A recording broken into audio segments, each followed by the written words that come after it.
we will go deep into the realm of the unknown and question everything as we search for the truth. We will explore the possibility of countless phenomena within the ultra spectrum, and together we will learn that it is all connected. This podcast is brought to you by the Experiencer Support Association, and it is a live stream broadcast. If you have a question, send me a super chat or become a YouTube member. This podcast is brought to you by the Experiencer Support Association. Take a seat, relax, get ready, and welcome to Beyond the Tinfoil Hat.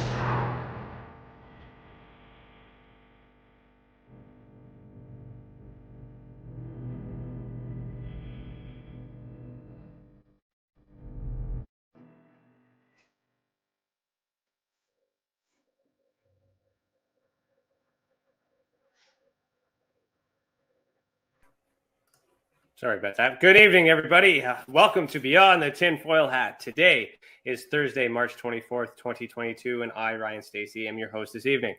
I'm a licensed private investigator, a citizen journalist, and the Director of Investigations for the Experiencer Support Association. I am the former National Chief Investigator for MUFON Canada and the former International Field Investigator Trainer for MUFON in general. Welcome to the channel, and thank you for joining us this evening. To super chat, click the $ next to your name in the comment box. And if you're in the observation deck, we are inside the Experiencer Hall. Go in and put your comments and the questions in the chat box. Tonight's theme is meditation, consciousness, and mind-body connection. Our guest for season 4, episode 10, is Talwinder Terry Sidhu. I hope I said that right. All right, nods in the crowd there and laughters.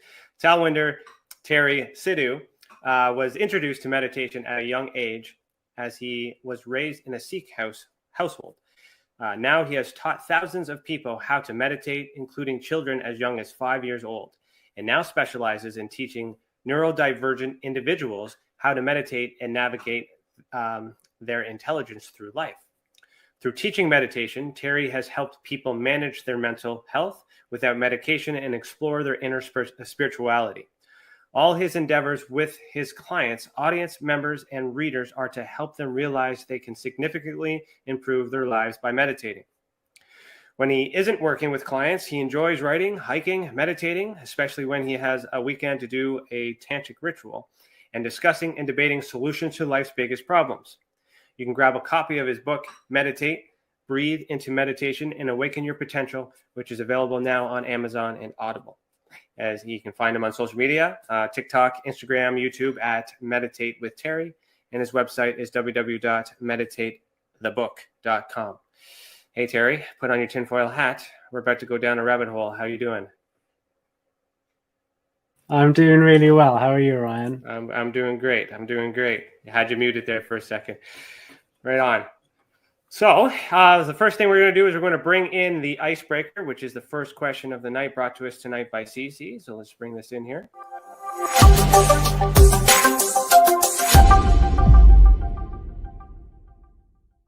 Still not sure about that. Yes. All right. So tonight's icebreaker question is, what scientific discovery would be the most impactful for humanity today? Ooh. Scientific discovery.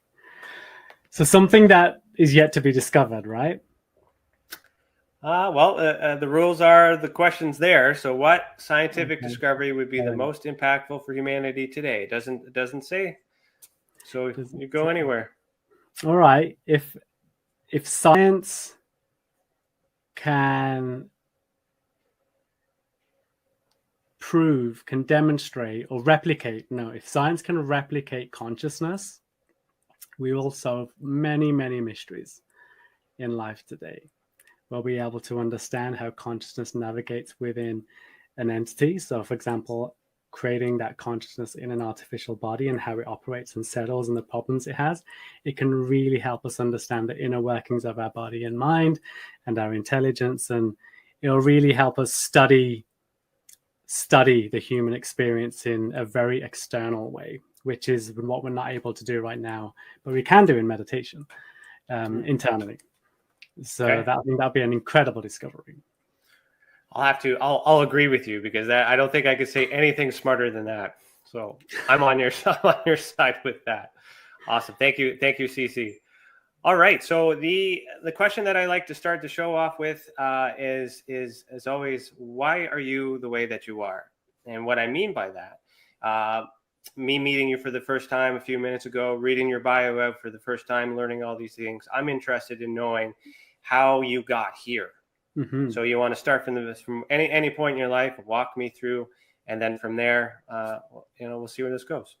Okay. Well, I guess the story actually begins for me when I started meditating. So I was about 9 years old, and I grew up in a Sikh family. So meditation was like the integral component of Sikhism, and the whole purpose of meditating was to seek truth. So that was it.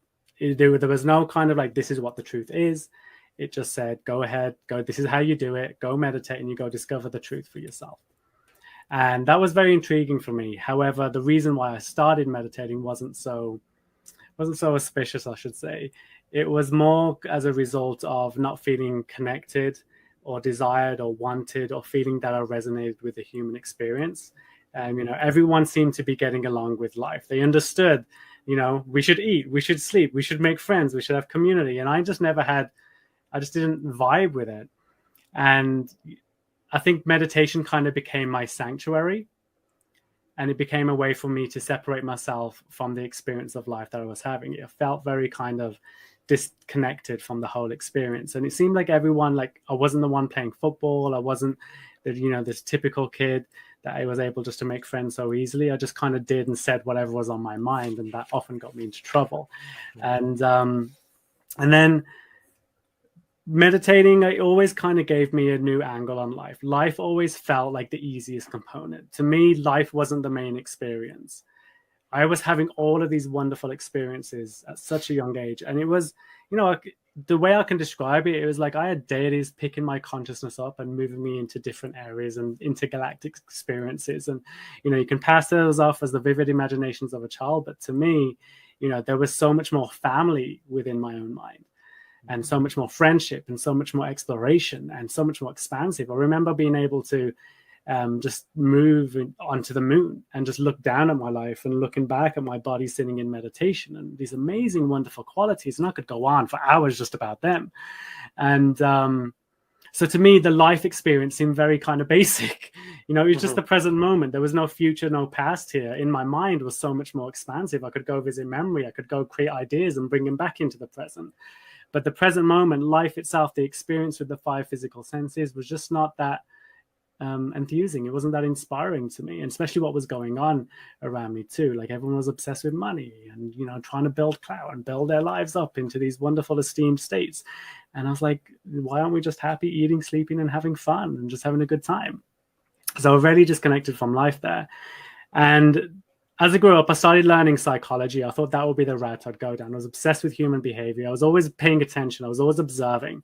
I think it was because I was meditating, and it was almost kind of like I wanted a story from life to take into meditation and study. So I would always watch kind of how my family would interact, my aunts and my uncles, my mom, my dad, my siblings, my cousins, because we had a lot of family gatherings. And so naturally, I kind of developed into psychology. And then about 2 years into psychology, there was no mention of meditation.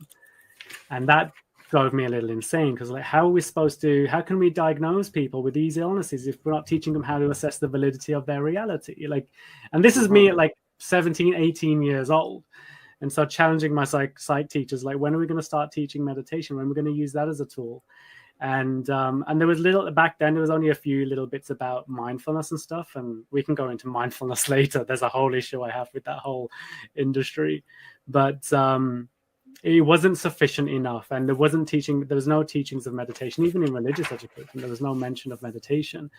So I kind of rejected the whole idea of pursuing psychology. But then looking back at my subjects, and I realized marketing was the route I was going to go down, because marketing to me felt like psychology in action, whereas psychology was limited in terms of ethics and morals.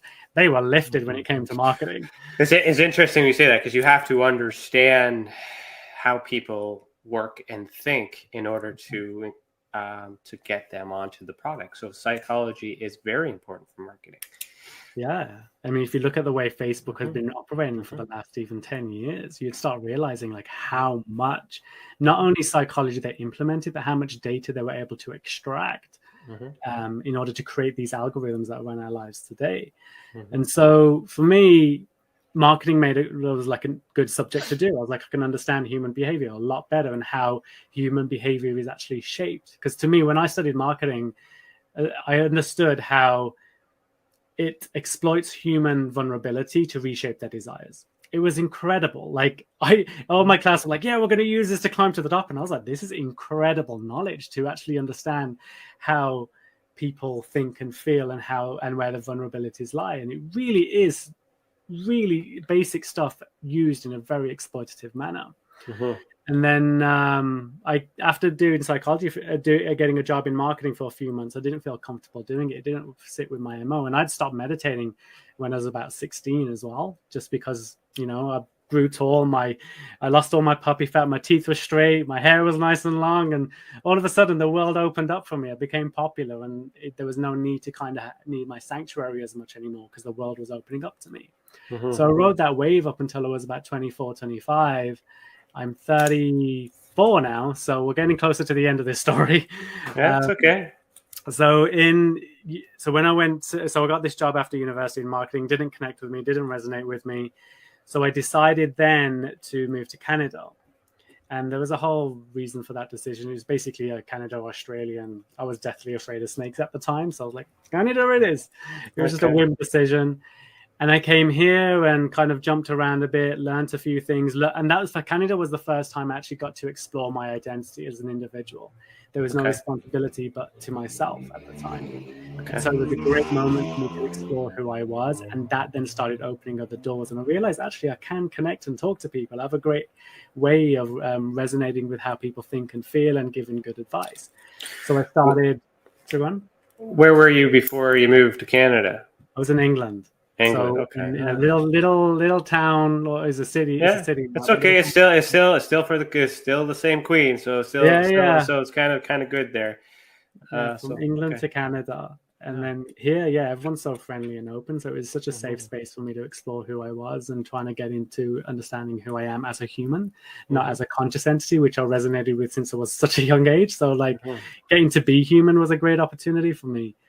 And then I remember, I started life coaching, and the reason why I started life coaching, because I had all this marketing knowledge, I had all this meditation knowledge, and I was like, why can't we use, if these marketing tools can turn small enterprises and small companies into huge corporations and conglomerates, then surely we can use these tools to improve our lives. So instead of doing the whole certified life coaching program, I decided to create a personal development program by converting marketing tools into personal development ones. Created a life planning tool, started the company, and away we went, and it started growing. And then I think it got to a point where I was burning out after about 8 years, but a lot of my clients kept coming to me for mental health issues. And by this point, I didn't realize people didn't meditate. I just thought everyone did it in some form or fashion. Right. So my clients are like, I got anxiety, I got stress, I got depression. I'm like, well, just meditate, just up your meditation. And they were like, what's that? I was like, it's meditation. What's that? And so they're having this conversation over and over again. I'm starting to realize no one knows what this meditation stuff is. No one knows what they're doing. And people were literally asking, like, is that mindfulness? And I was like, well, sort of, but not quite. And I feel like the word mindfulness is a buzzword. So like I don't want to interrupt you, but I do want to kind of segue into why you have a problem with that. Because I don't know why I don't like that word. So I'm curious to know if you I think you'll resonate with the reason why. So anyway, very, very quickly I started teaching meditation and started bringing my childhood lessons in, teaching what I do and how I did it. Like there was not like a service offering. I just wrote it on my website. I'll teach my clients how to meditate, and that climbed the ranks. And I remember that when I officially started teaching meditation, it was crazy. Cannabis became legalized in Canada. And I got a call, and I was kind of doing some 420 meditations with my friends, because I've read, since I was a kid, I was reading about how like hash and bunga and all this stuff elevates meditative experiences. And so I started creating this thing called 420 meditation. And I got a call from a medicinal cannabis clinic. And they said the patients who are terminally ill, they have to come in, they take their medication, they sit there, and they're struggling with the psychoactive states. Would you mind coming in and teaching a class? And I taught a class, and it was the most incredible kind of experience for me that I've, in terms of teaching and facilitating anything that I've ever had. Because what happened was we taught the meditation, and we had the most enlightening discussion about life, death, and creation. Conversations that some of these 70, 80, and even 90-year-olds never had the capacity to have in their entire lives. You know, the component, that aha moment, that sense of fulfillment that came from life only started coming when they were able to openly discuss these things that we were discussing. And we were very detached from it. It wasn't about my life or their life. It was just about life in general.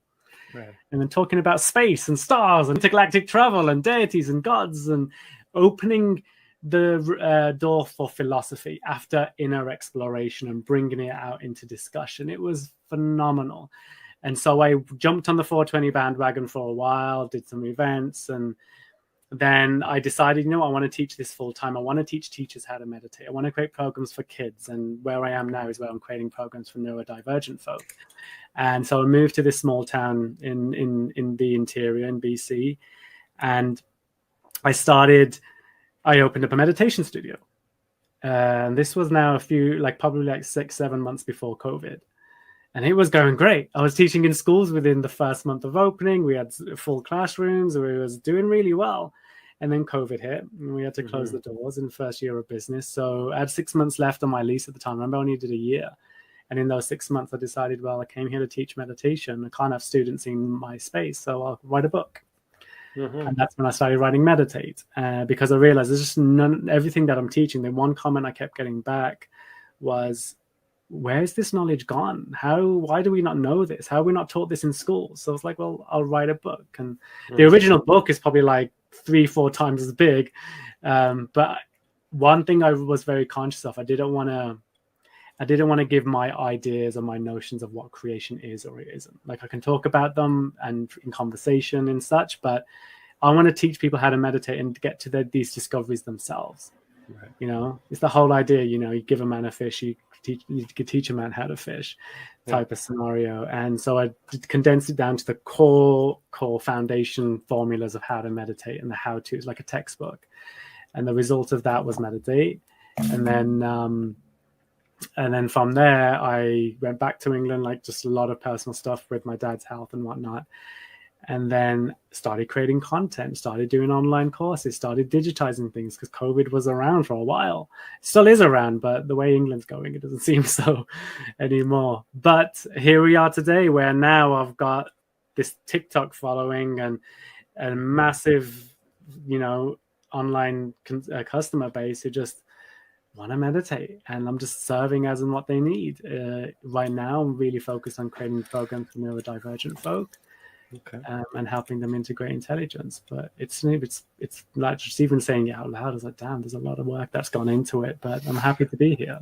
Well, that's the thing, is you started, and that's a fascinating story. Like, you're on a journey and you didn't give up. A lot of things, a lot of changes, a lot of moves. But what I'm hearing is that everywhere you went, you were still connected to consciousness. You're still connecting to, you know, you were still able to do that. And having that, I didn't know that that it was a custom or tradition in Sikh culture to start with meditation. Like, it was just like, you know, I don't know that, obviously, because, you know, like the way that you know, from my upbringing and things like that too, we don't really learn those things in school. So like, I'm one of those guys that would learn that too. So, but I feel like I would benefit if I had started my life a little bit different, because I'm also trying myself, you know, to learn how to meditate. There's a lot of people in my life that tell me you should meditate, but I don't know how to do it effectively, because I have this thing called ADD or ADHD, and my mind just wanders and it goes, and I have a really hard time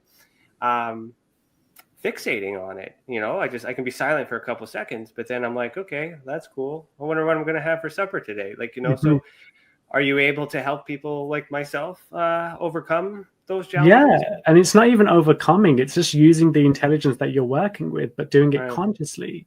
Okay. So do you know how you just said there, like, you've got ADD or ADHD, and you're trying to silence your mind, and then you go off to what I'm going to have for dinner tonight, or what I'm going to have for breakfast. Yeah. So the meditative component of that is, first of all, you're not trying, like in meditation, you're not trying to silence your mind.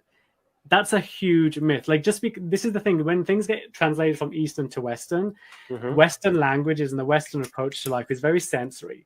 So when you see someone sitting like that, you assume they're sitting silently in their minds. Right. But that's not what's happening. What they're doing is they're taking a moment out of their life so they can be with their minds. But I talked my ear off. Right. So do you know how you said, do you know how you said, like, you get distracted? The only thing is now is rather than right now you're having the impulse, like it's almost like the idea of breakfast is pulling you into the experience. It's like, oh, you know, like this happening, and you're trying to go into the experience. In meditation, what you would do is you'll get ahead of that and be conscious of it.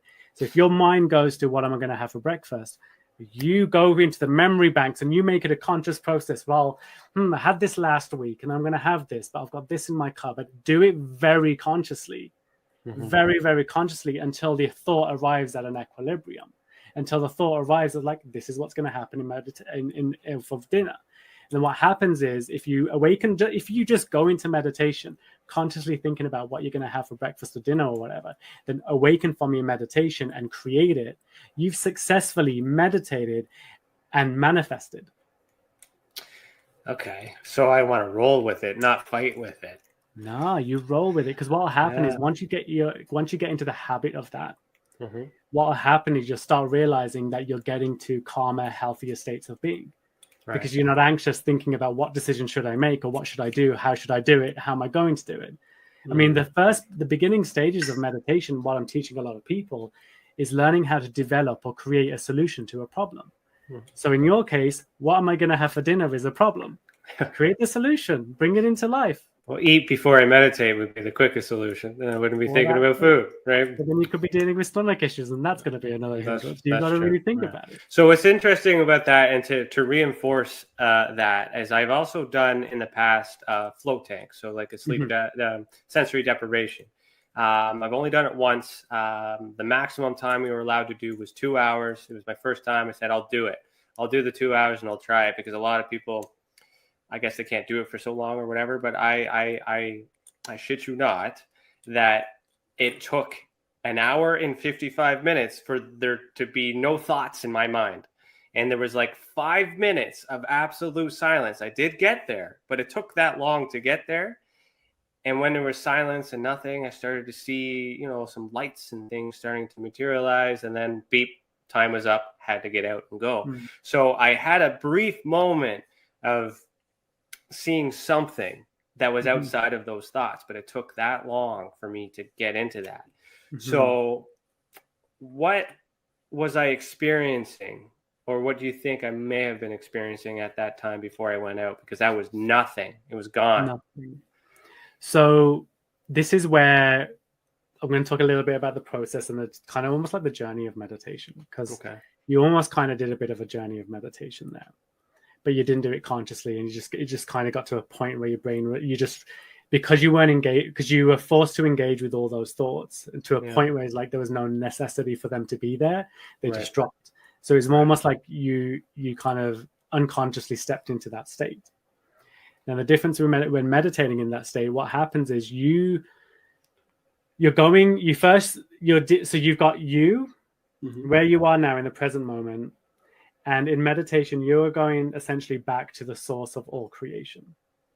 In between where you are now and that source of creation and whatever's beyond that is a series of creations. These are thoughts, feelings, ideas, whatever.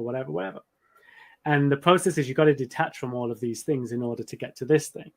Because it's almost like, imagine you walking from point A to point B. But as you're making your way to point B, people are trying to grab you and pull you and keep you from accessing all these different, trying to get you to go to point B. So that's what every thought and feeling is. That little experience that you experience, that little silenceness, that space, was basically is that moment you detach from material creation into material experience.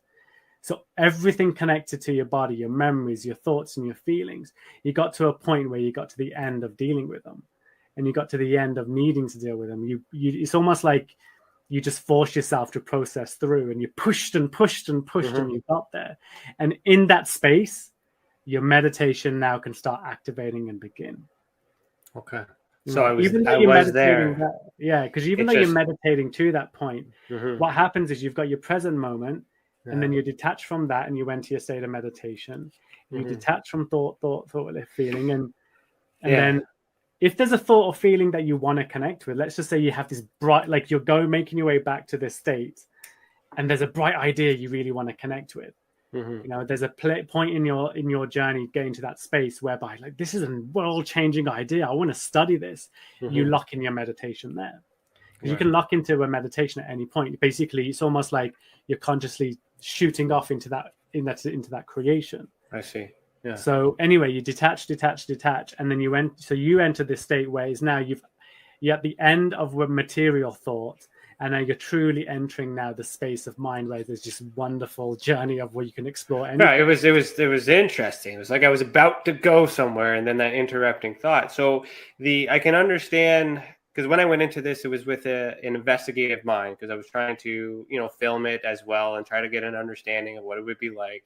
So there's a lot of like exploratory thoughts as well. It's like, okay, this is a nice feeling. This is cool. What does it mean? So I literally processed a lot of stuff.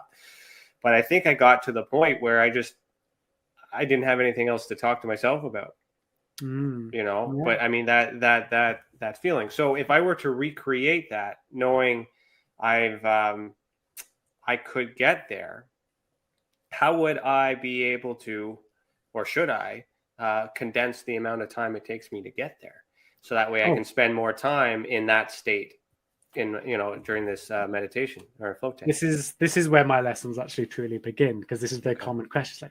Like, I experience this or want to experience this. How do I get there faster and quicker? Yeah. So there's a couple of stages that you need to learn. So this is why mindfulness is not going to work for you, because mindfulness is just pushing you back to the present moment. Mindfulness and being in the present moment is kind of like your landing ground. It's where you land, it's where you take off from.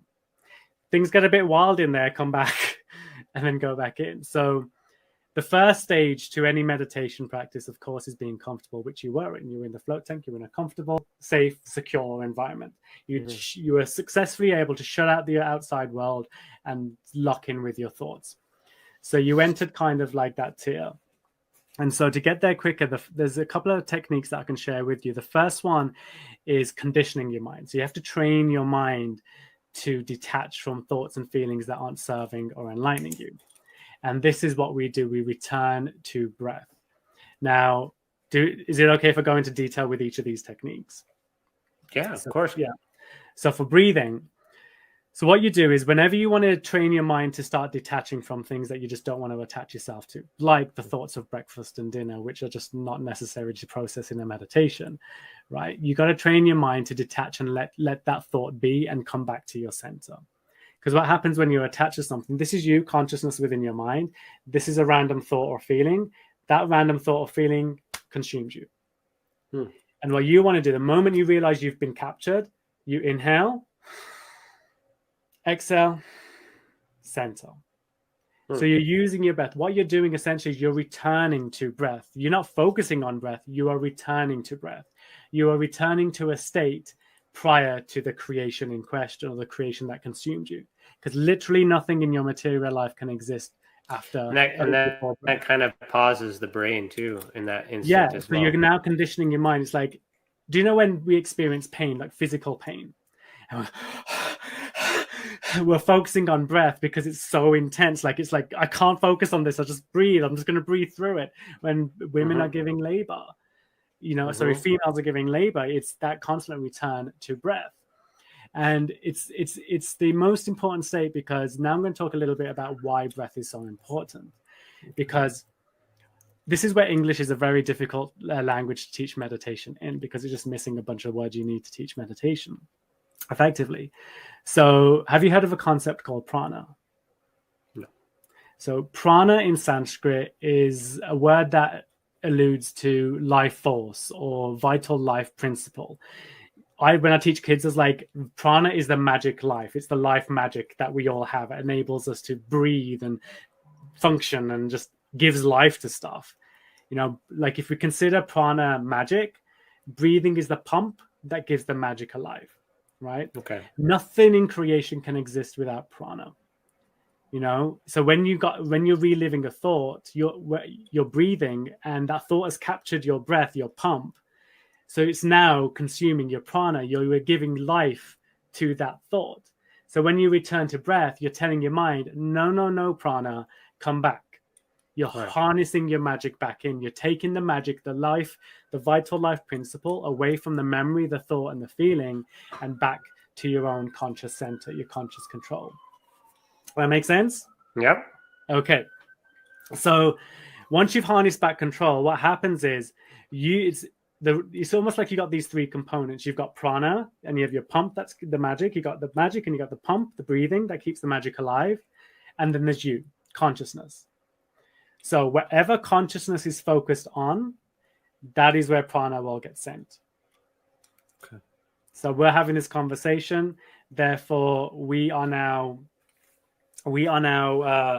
having this conversation, and I'm focused on you. Therefore, my life energy, my life focus, I'm giving life to whatever this conversation is. That's what's happening. We are creating in this direction. So wherever consciousness flows, that is where creation goes. Okay. We have a question from one of our YouTube members. Serena is asking, would you consider prana analogous to Reiki? To Reiki. Am I saying Reiki is a form of energy form. So almost, yeah. When you're doing, I'm not an expert in Reiki, but Reiki, when you're doing energy healing, it is like you're moving prana. It's almost like prana is, it's your force of life. It's a life-giving force. It's the life-giving principle. So if you're moving energy, you are moving prana. But also what you're doing is you're telling consciousness to focus on this specific area of the body. Mm-hmm. So therefore, prana is going to flow into it. Yes. Okay. Another question from another YouTube member, Allison Yellowknee. She says, question for Terry, been astral travel since a child. Would you consider this a form of meditation? Because once I got into meditation, it felt the same. My crown chakra opens and I can travel. Astral traveling is a little different to meditation, because with meditation, you are learning to exist as pure consciousness and consciousness in form. You are learning to exist more so basically akin to the source of creation itself. With astral projection, you are carrying your life experiences with you to go to these places. You're still kind of viewing them with your identity. From what I've heard from people who tend to astral project. And so what's happening is in meditation, what's happening, you're sitting in meditation, but you're actually consciously astral projecting. Which is a meditation within itself. It's like, I consider sleep a type of meditation, dreaming a type of meditation, astral projection a type of meditation, experiencing life itself is a type of meditation, playing music. But everything is, in my world, is a meditation, because if as long as you're having a conscious process, if you're consciously involved in the experience, it's essentially a meditation. And so yeah, when it comes to astral projection, you are meditating, but you're entering a state of astral projection. Your body, you've trained your intelligence to astral project when you're in this kind of, rested conscious state, or consciously rested state, I should say. Okay, interesting. Where's this coming from though? Where are we going when we're meditating and information? Yeah, I don't know if you want to finish naming your steps and then lead into that, but I was just thinking to myself how confident you are and how sure you are and understand your methods, because those are things that I identify in the investigative world as different ways to connect to this place. I'm trying to, I call it the ultra spectrum, but I'm trying to figure out where this is. So where is that? Where are we going? The thing is, the where is what we're experiencing now. Okay. And this is the question you're asking is where we're going is the wrong question, because then what happens is you make your life and your life experience the integral experience. Let me explain that a little bit in more detail. So, and we can go back to the steps later. But and detachment's the key to getting to this access. In this state of experience, you're essentially experiencing this sense of kind of clarity and nothingness, but then all this wonderful or space just opened up for you after all your thoughts and feelings that you were processing. It's not essentially, you're not going anywhere. If anything, you're just retreating back to that source, like, or that state. You're returning from a place, you know. So to explain it a little bit more simply, life and the experience that you're having now and here to date, if this becomes your integral experience, if this is your basically central experience of where you are now, then if you think that you're going somewhere within your mind, within your meditation, yes, you are going towards different aspects of creation. So, for example, if you're going into meditations thinking, I want to go here, I want to go visit here, I want to go here, you are essentially moving your consciousness through different realms of creation, going through astral projecting is an example of that. You know, intergalactic travel through meditation. Me sitting on the moon as a kid, that was me going to the moon, because it's me consciousness visiting another creation. You know, the meditation itself, like you're essentially returning to the source of creation, the source of which you entered into life and came into being. Because if you notice, our bodies are the ones that are going somewhere, because we're evolving, we're growing, we're going closer to death, we're moving through time, space. And as you just look at evolution itself, where does the journey? Are we going, you know, are we moving forward? Are we going backwards? So the journey of where is what we're experiencing now, and any other creation that exists within the ether and within the universe and so on. But when you're truly meditating and navigating into those states of truth, and that, let's call it, for lack of a better term, states of transcendence and enlightenment, you are returning to that state. And that's why they call it enlightenment, because you're enlightened as to what all this means and what all happens in the state of creation. Yeah. It's the source of all of this information that we have to navigate and move our lives forward. It's the place. I don't like to say that I go to this place like just on a whim. It's like it takes a lot of work and a lot of energy to get there. And I've experienced areas of it throughout my life. And it just feels like there's a whole library of knowledge. And really, that's all it is. You're navigating through knowledge to the source of it, where it all began, kind of like how it all started and what it all began as. Now, there's different, like tracking that there's different methods to get there, different ways of getting there, different types of people who try things to get there. Yeah. And different times to go back there. Is there the same place every time? So this is where it gets really tricky now. Okay. This is how I would describe it. For the most part, I would say yes. You know, it's kind of like you have the nucleus of an atom and you have electron, neutron, proton. They come together and there's something else creates. What you're essentially doing is you're going back to the nucleus. You know, so now imagine like your entire body full of cells and atoms and whatnot. You know, even then it's still going to come back to that one nucleus. And then you got that center integral consciousness, which is dictating how every single nucleus within your body is operating and whatnot. And that is a very loose way of putting it. I'm not a scientific teacher, so I would love to speak to someone in physics to explain it a lot better.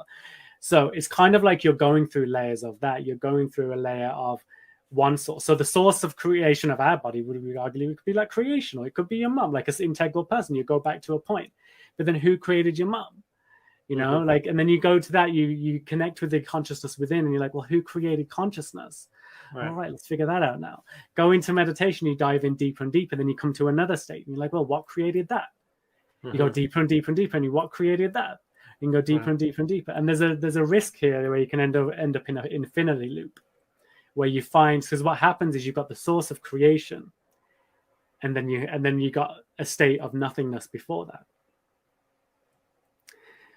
This is where it's going to get really tricky to explain. So this is where you go to this state of nothingness, which is like nothing exists. It's like this. It's like in the Torah where they say first there was a thought and then there was a creation, like that. It's like when we bring ideas into life, it comes up in thought and then comes into creation. You know, so there was something that occurred and then something came into creation, and from that all of this came into creation, from that all of this came into creation. So you're kind of like going through layers and layers and layers and layers and layers of that. And this is where knowledge of meditation's gone missing, and this is what a lot of the Buddhist monks are doing at the end of their life, that just close their eyes and transcend, is because there's a point in which you cross over and you've left your body because you've gone beyond the knowledge needed to sustain or required for you to navigate through life. It's like, I call it the last portal, the last door you open. And if you walk through it, say goodbye to your body because you're gone. Because you've moved consciousness so far from your experience of life that it literally cannot hold on to it anymore. You have to let go of consciousness itself, of prana itself, to understand where there's true source and go beyond from that. And only very few people in the world can and will achieve this state, because essentially it's a death sentence. Mm-hmm. When I remember my first client who was extremely suicidal, my only response to him was like, well, if you're suicidal, how about you do it my way? And I taught him meditation. And the thing is, as you're going through these layers of knowledge, you start becoming more and more enlightened. You go beyond your traumas. You go beyond, like PTSD becomes specks of dust in comparison to what you start learning. And when someone's got nothing to lose, go there. And then you start realizing, well, actually, you know what? I want to stay in this experience of life. I've got a lot to do. There's so many things you can do. You become so enlightened as to what life is, what it can be, how you can do it, that how far you want to go. That is a really brilliant way to take a negative and trick them into a positive. So it's not tricking. I'm being very honest. I'm saying go there. It's not my fault you want to come back now. Yeah, true. I'm just teaching you how to meditate. That is all. But you know the possibility of that too, right? So it's still, it's helpful. Yeah, and the beautiful thing is, it's like when you ever see, I've read about it and I've seen people who, in passing, like a lot of senior people, and when they're in passing, they look at when people die in their sleep, don't they look so peaceful? I guess. Think about when people pass in meditation, that state of just like you're dying in a state of contemplation. Like, how beautiful is that? You literally, rather than dying with your last breath, you die with your last thought. True. And what a different, and this to me is like, and the thing is, you can get to states where once you know that that's the last door, and you've meditated enough to point where that's the last place for me to go, then it's a choice. Death becomes a choice for you, and you are fearless and judgment free, and you got nothing to hold on to in life, because you could just navigate through it knowing that you've got this portal whenever you want to enter through. That's interesting. But that's deep states of meditation. Like and that's why you'll notice Buddhist monks live compassionately, and they live conflict free. And they live with they just live with the very lowest of means required, because you want to limit how many attachments you have to get there. Would you, if you're trying to get to this place, do you really want conflicts in your mind to have to detach from to get there? It's just that's like an extra month or year or 2 years or 10 years of meditating. Yeah, which is probably why it took me 2 hours to get to that place, because I had to vent to myself, because this is what I wanted. Ruin the experience for me, but if you go to a mountain, shave your head, join the monastery, and just live literally on the basic of basic needs, you clear your mind of all of that conflict. You literally remove yourself from society and people and the world, and you consciously dedicate your life to transcending. The secrets of the spiritual world, I tell you. It sounds easy, but how do you afford this lovely area in which you're staying in if you just forget about all those things? Like I said, we are conformed to some rules. Yes. Give me an example of one of those rules. Well, I don't know. The places that we're in, we have to pay rent. We have to pay more if we want to stay in there. But if you're transcending, then I guess that doesn't matter. But if you are coming back to this place temporarily, you still need to do things in order to keep it this place. Yeah. You're still holding on to that. So how would you get to a point where none of this stuff matters, but without knowing that none of this stuff matters? You get what I'm saying? Well, it doesn't matter to consciousness. To consciousness itself, it's kind of like, well, I don't need this, but your avatar, your body does. Right. So what are you going to do to take care of that and navigate that to a healthy experience? I pay rent. I pay my bills. I do my books for my business and whatnot. I wrote a thing to help me resource myself to create more work and knowledge.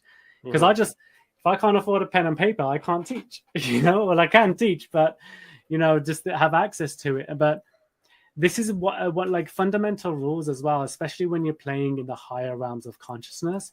You always have to meet where the collective awareness is at and be able to deliver creations that can move them just a little bit forward in the evolutionary journey so that you can have a little bit more comfortable experience in life. I look at the world and I look at what's happening, even with all the chaos that we've just experienced and are still experiencing. And I'm thinking, we are still having the best experience of life possible. We went through a pandemic and we were only inconvenienced for a couple of years, and we didn't have as many deaths as other pandemics have caused. But granted, it was severe. Nevertheless, regardless of what came about and what didn't come about, a lot of us still had access to those basic resources. That we had systems in place that enabled us to communicate, and that's when evolution's heading in the right direction. When communication is open and communication is easily accessible, right? Granted, yes, publicly in what you post, there's probably a lot of censorship around it. But me and you having this conversation live right now, I can say anything and you can say anything freely, right? Communication is the key to evolution, because before we can operate as a conscious collective, we need to operate as a physical collective first, as a material collective. This is in process. This is in motion. You got people taking psychedelics all over the place saying, well, this needs to happen. This needs to happen. It's just ignorant awareness. It's not awareness in action. It's just ignorant mess of, I know this, I feel this, and this is what needs to happen for me to facilitate this experience that I'm trying to bring into the world. No, you belong in life. There's a reason why you exhale and the nature inhales, and the trees and the plants exhale what we inhale. We have to maintain and sustain that cyclical connection in life. Without that, it's over. That's what slows down our awareness. That's what slows down our evolution. And it's important because that's what makes this particular planet, Earth, an incredible place to be. Because you have this beautiful preservation of life. You get to become one with the planet itself. And as a result, we have to be very careful with how much knowledge. Like, if everyone started meditating to this extent, which even I can meditate, like, I'm not saying I'm an expert meditator. I'm really good at meditating, but ain't no Buddha, So if everyone started even operating at that level, we would significantly advance our life to a point where AI would come into the world, we'll be able to replicate consciousness, we'll be able to transfer it into bodies, we'll mess with the balance so much that we'll inevitably destroy ourselves. So there's rules that I can't express in words that are in play, and it's designed intelligently. It's designed the same way that your body knows how to blink. It's designed the same way that your heart has to pump, and how you can have ADHD and mental health issues, but your heart can still pump. It's that same intelligent design that's operating everything. So there's a reason for it. We may be ignorant to it at the moment, and we may be questioning why it's happening the way it's happening, but it's happening for a reason. The whole planet is a body, just as your body, and it functions as one. And everything that's happening in the world it's sad, it's a lot, but there's also a lot of good, and a lot of good evolution that's come out of it too. So I want to really share this message now. Don't let the negative aspects of the world weigh you down, because when you realize what's really going on and you see the bigger picture of things, you start realizing everything's playing out exactly how it's supposed to be. And if you step into your own truth and you follow your truth forward, nothing will bother you. Everything will come to you as you need, because prana is in service to truth. Truth follows where consciousness goes. So if your reality is shitty and horrible, then that's your truth, and that's what prana is going to feed, and that's why you're going to have those experiences in life. You start realizing the bigger picture, connecting to a beautiful, healthy relationship with life and with the ether and everything around you, and with creation itself. Boom, prana is going to start serving that, and you communicate that with nature with every breath. The data that's missing is like that inhale and exhale exchange with us and the earth. Granted, there's a lot of chemicals, oxygen and carbon dioxide being exchanged, and a bit of nitrogen, I think. I can't remember my science lesson. But with it, that is a lot of communication too. The state of my mind and the state of the collective planet's mind. And that's being sent through and through and through and through and through and through with each inhale and exhale. So if we're all conscious of a healthy mindset, we could probably move this planet a couple of millimeters from the sun to save it. You never know. The possibilities are endless when you really understand how the intelligence works. Yeah, no, I understand that. So Mike, our audience for this podcast and many of the things that we do, they identify as what we call paranormal or UFO experiencers. We call them experiencers. So, do you think meditation would be a helpful tool for those who have been affected with some sort of paranormal or what they perceive to be as paranormal or extraterrestrial experience in this consciousness or wherever dimension we're experiencing this in? How would that be beneficial? Absolutely. Where do we start? Pick one. Where are we going? Paranormal, alien? What are we doing? Pick me an entity that you're interrogating with and how meditation can help. Well, paranormal simply means anything that's not normal. So everything that's a ghost. Let's say, Okay. let's say you have an experience where you receive a very intricate message or in the form of artwork, and you express it, and you don't know what it means, but it has a whole bunch of symbols that make sense to other people as you move forward, and you're wondering where that information came from, or as simply as Allison said, an alien. You can pick one. You said it yourself, wondering where that experience came from. Meditation is the study of creation. Mm-hmm. And if you've brought a creation out into the world and you're trying to discover the source of it, sit in meditation and go locate the source. What if meditative state didn't exist and then it came in? Right. That's what I'm saying. Like your meditation doesn't become about trying to connect with that and bring more artwork in. So you've had this experience, you've connected with something and you've produced a piece of art. You have no idea what it means. You have no idea how you connected to this thing, how it got connected to you, and you got presented art. You know, in my world, I'd be like, do you know where, if you don't know where that comes from, go find out, because that could be a demon that's coming from the subconscious mind. That could be something coming from a past life memory. That could be something coming from the ether out there. You could have received that message from your best mate down the road. Where is the source of that creation? Go find it. Go sit in meditation, detach, and go locate where that information came from. Spend a lifetime doing it. Maybe that's the purpose of what you need to exist in, and discover how you did it and what you did. Meditation is literally the study of creation. So if you don't know the source of a creation, go find it. And that's what enlightenment is, to discover the source of us, this creation of life itself as a creation. You detach away until you get to there, and you lock into the meditation when you feel like you found a clue. Okay. So medication. Yeah, I said medication. Meditation. The best medication. That's the best medication. Yeah, meditation is medication. We'll say it from there. So no, that's an interesting thought. Like, I mean, so the scientific mind comes in, the analytical, the investigative stuff. So what I try to do with experiencers who do convey a lot of unusual things, and a lot of this is happening in what appears to be or coming from this ether, the ultra spectrum, or some other place in meditative states or astral travel, out-of-body experiences, all these subculture type of phenomenon that's around the consciousness or subconsciousness. What I've been trying to do is figure out a way to measure that, or at least bring that into the material life to have scientific evidence of it existing. So for the individual, it's good for them. It's a good lesson. It's a good experience for them to carry on and make their decisions and live their life. But on a collective, how would someone like myself, who doesn't really understand science in the way that it works and all these, like the scientific, I understand the scientific method, but I mean like the quantum side of it, of how it works. How do I prove it? This is where we have to do a lot of opening of the mind, because right now, what do we got? Ghosts, aliens, maybe demons. UFOs, what else? UFOs. Okay. We have what? 4 key sources of information? Right. When you start meditating, you start realizing the phenomenal expansive state of creation. and you start realizing how networked intelligence is.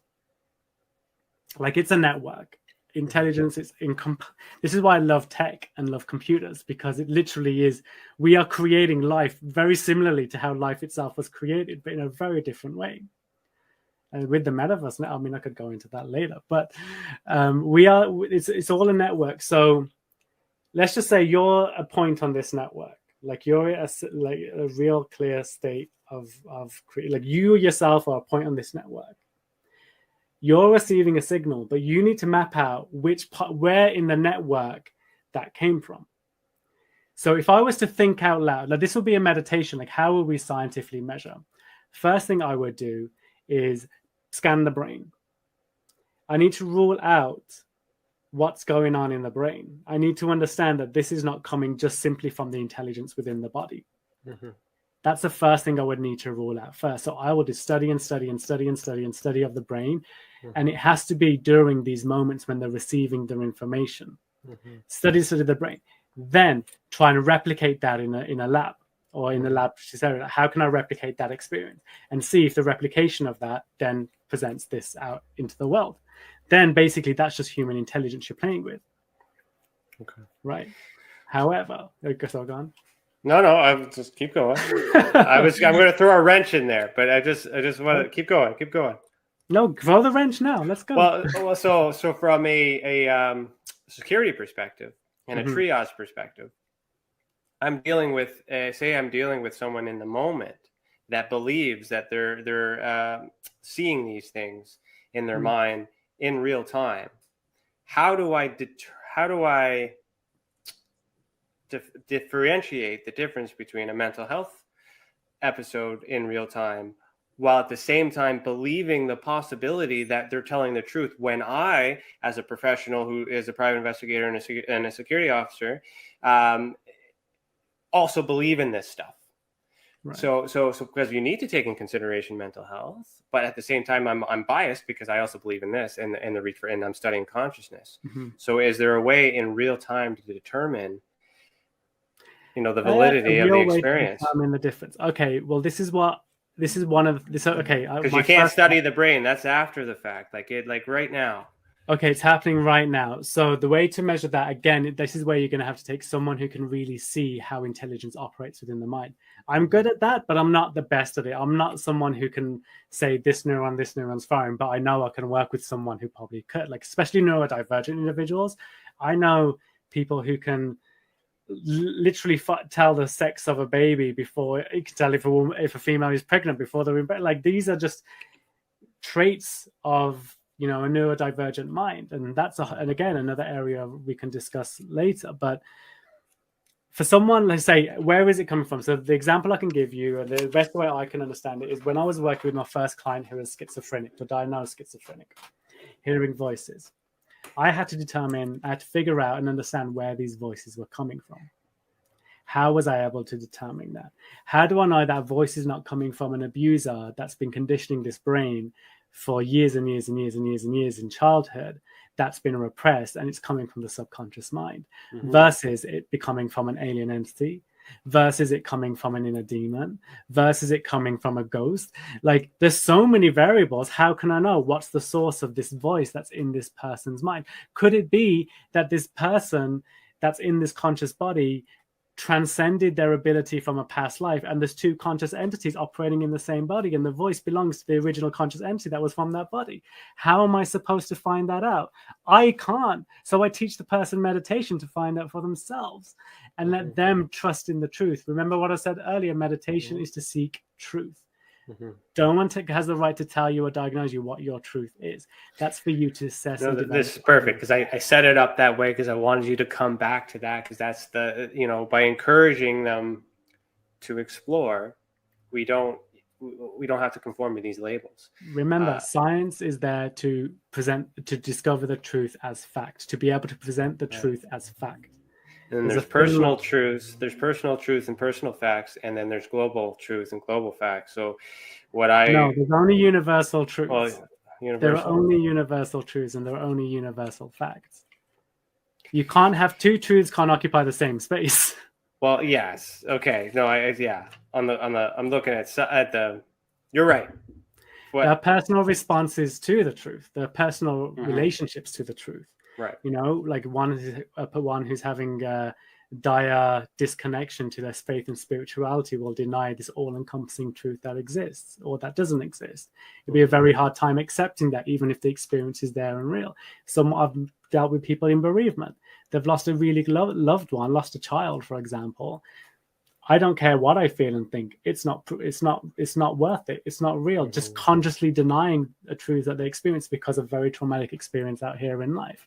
But when you teach meditation, even when I'm working with scientists and people who study the brain, I'm teaching them how to exist and see beyond their physical senses so that they're able to ignite their physical senses to a higher level, to become, for lack of a better term, or actually, no, maybe this is actually quite an accurate term, to move from operating in a very neurotypical scientific way and start operating in a very neurodivergent scientific way. Because when you look at, I've been teaching meditation to both types of individuals, and I can tell you, a neurotypical version operation is operating on one thread of intelligence at a time, can generally only focus on one thing at a time. Neurodivergence, operating on several threads of intelligence at a time. So you tell me which scientist is going to be able to figure it out.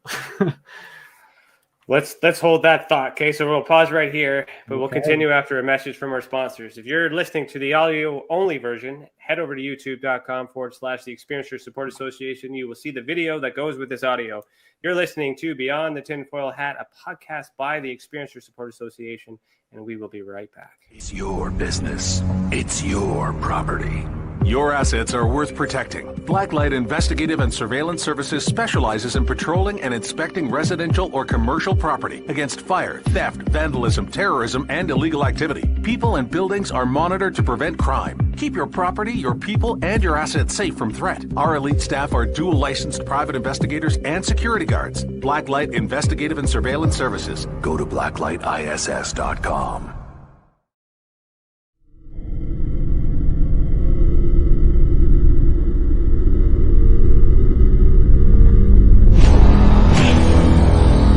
The same thing that draws aliens to our planet is the same thing that draws us to others. Exploration, curiosity, sustainability of life. That's why we go. It would make sense as to why they're visiting here. Travis! Quit playing around, man. Get back here. Travis! The last thing I remember was this numbing shock. Stunning sort of a feeling. Very powerful. Get away from me! I was just out of my mind with fear, just screaming the whole time. It's been theorized that aliens prefer remote areas because they don't want to attract attention. Whatever it is that they're doing, they would want to do that in a less populated area. There are multiple accounts of the same thing from people from all over the world. People that do not know each other, do not live in the same cultures, and they're all looking up, they're all seeing things in the sky. So it would be naive of us to think that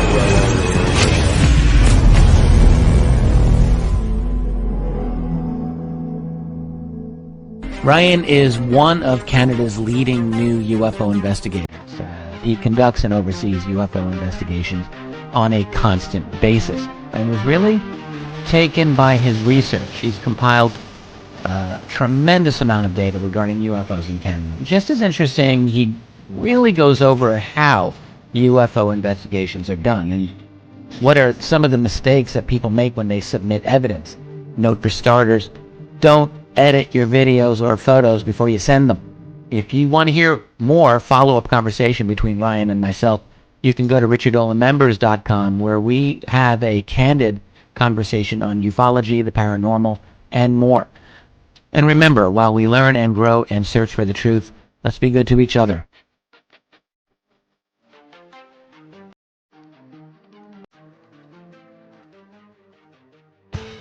Welcome to the Observation Deck, a state-of-the-art, one-of-a-kind virtual platform that takes video conferencing to the next level by using avatars to navigate a campus, just like you would in real life.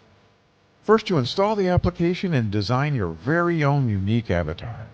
Then you're free to explore the various areas of the campus at any time from anywhere. There's so many areas and activities to choose from on the platform. There's a 1,000-seat auditorium, a large expo hall, a movie theater, a nightclub, an art gallery, and even a beach. Come attend a conference, or take a class, or hear a lecture. Meet new friends and interact directly with presenters. It's all right here on the incredible Observation Deck campus. Where in the world will you go?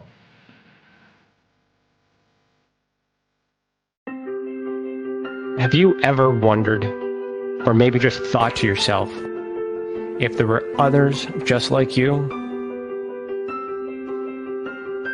You know, people with extraordinary abilities, psychogenic advancement, and perhaps unique intuitions. Maybe you just wondered if there were other people who experienced unimaginable, unexplained, or even unusual and paranormal events. Are there people who have more questions, more fears than answers? Well, you're not alone. You've never been alone. We believe you. Sign up for EA today by going to tesacan.org/EA. That's TESACAN.org/EA.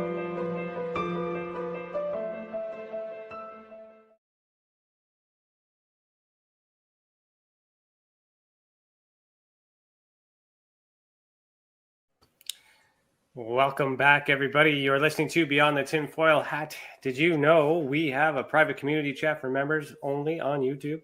On our YouTube channel. Try that again. Did you know we have a private community chat for members of YouTube? If you become a member, you will get bonus content like exclusive videos, including bloopers, behind the scenes, and members only Q&A. Also, if you were a member, you get to comment and ask your questions on these live feeds. Head over to tesacan.org/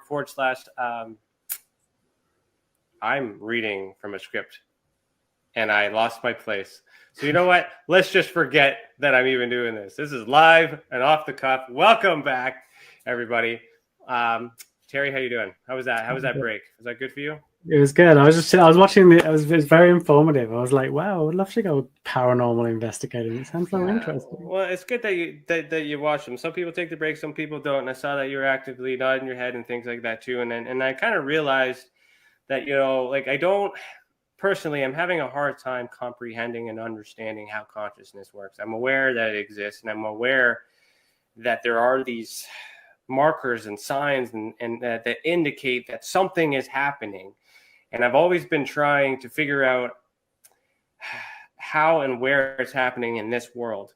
And then I've been starting to learn and meet new people that is explaining to me that it's possible that it's happening in all these other places. So when we meditate, so that's, you know, so I spent a lot of time trying to understand what may be happening to remove the panic, to remove the crisis, to minimize the trauma. But we don't have a lot of what we're looking for and trying to build a team on is resources to send people that are experiencing traumatic events or being affected traumatically by these experiences, because we don't have answers yet. We're just trying to figure out what they all have in common for these types of experiences.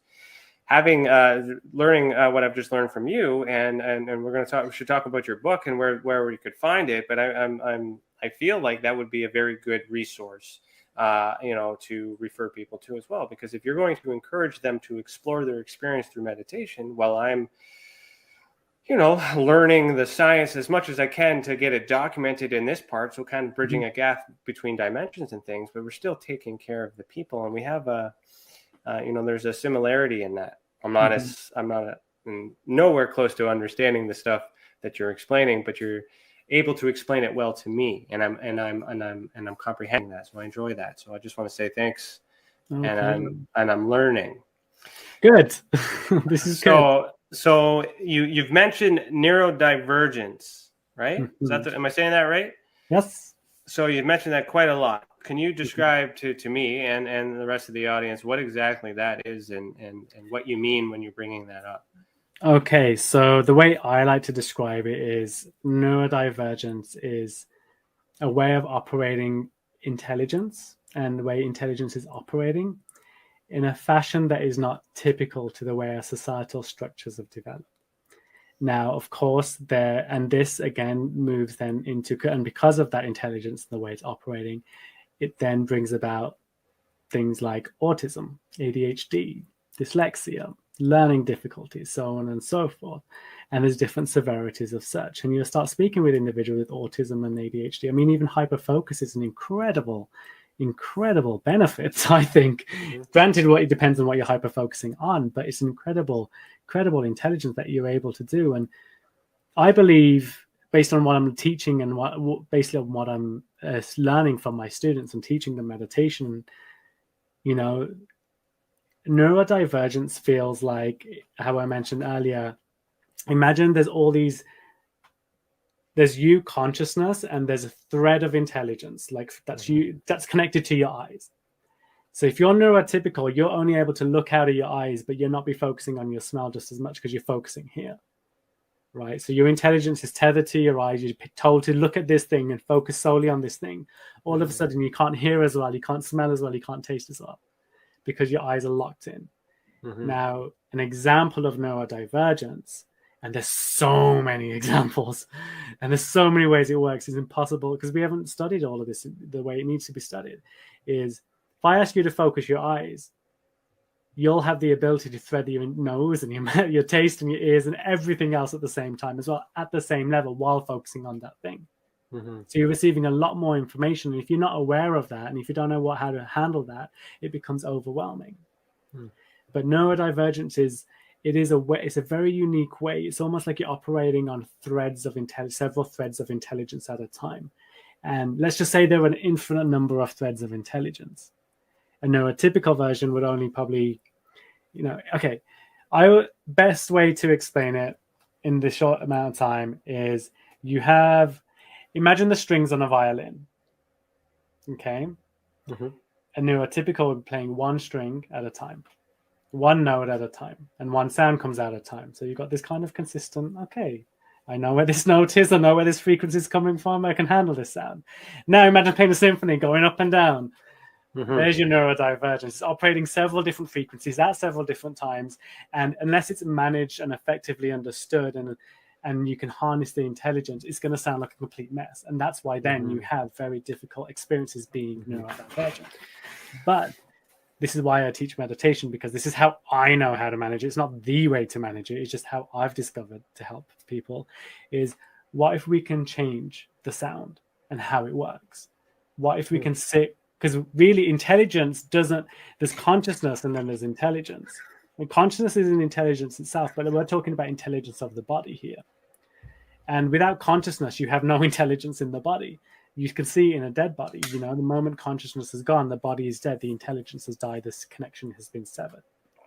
Right. So the operations of the body come after.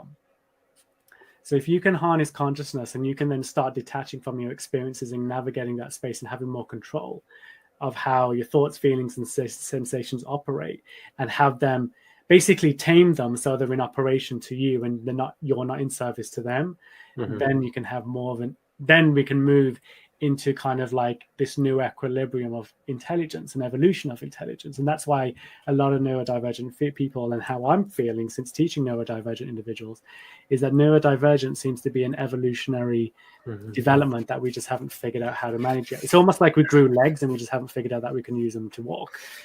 What's interesting about the way you're thinking and the things that you've said too, I'm more on the side of starting to think that it's us. I just couldn't be able to explain it. And the way you've been able to explain it makes sense as to why we're just having meditative states and acts of consciousness without knowing it, and just associating it to these labels automatically, believing it to be paranormal, UFO, ghosts, and things like that. We're attaching these labels. So a lot of the work that I do is trying to make sure that what they think has happened is what actually happened.